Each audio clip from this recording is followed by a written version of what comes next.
Sa ating PTA President, Sir Dennis Carrion, sa ating mga masisipag at mapagkalingang mga guro, sa ating mga personnel, sa mga minamahal na mga magulang at panauhin, at lalo't higit sa mga batang nagsisipagtapos na nasa harapan ko ngayon, isang mapagpalang araw sa inyong lahat.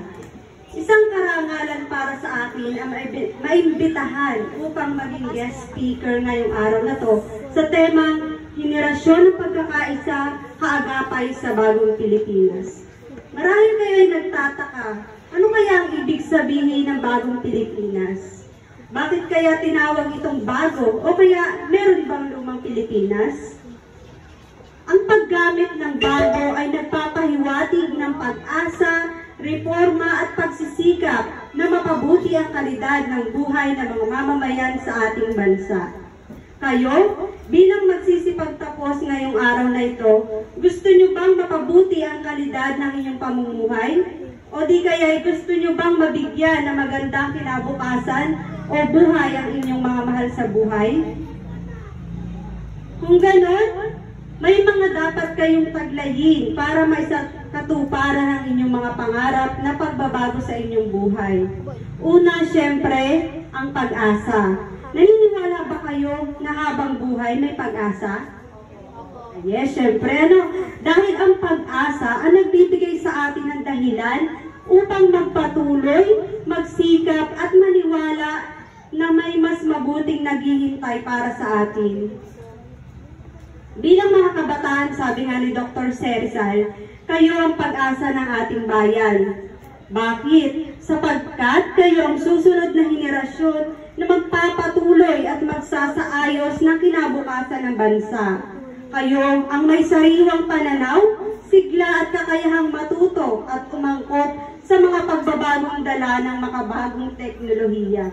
Kayo ang may potensyal na magtaglay ng mga makabagong ideya at solusyon na maaaring makatulong sa pag-unlad ng ating bansa.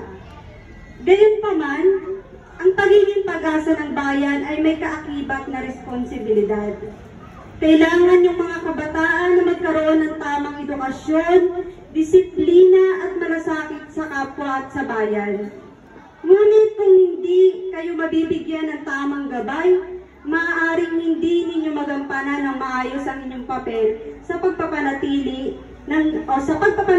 ng kabutihan ng ating lipunan at kailangan natin dyan ng pagkakaisa. Sa panahon ngayon, isa ito sa ating kailangan.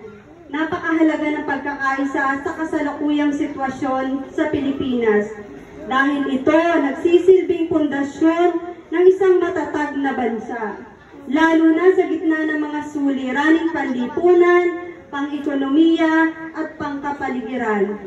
Nandiyan ang mga hamon ng kahirapan, kalamidad at krisis sa ekonomiya at mas mapaglalabanan natin ito kung meron tayong pagkakaisa. Ang pagkakaisa ay maaari nating simulan sa ating mga sarili. Ang pagkakaisa ay maaari nating simulan sa loob ng tahanan. Ang pagkakaisa sa tahanan ay mahalaga dahil ito ang pundasyon ng isang masaya at maayos na pamilya.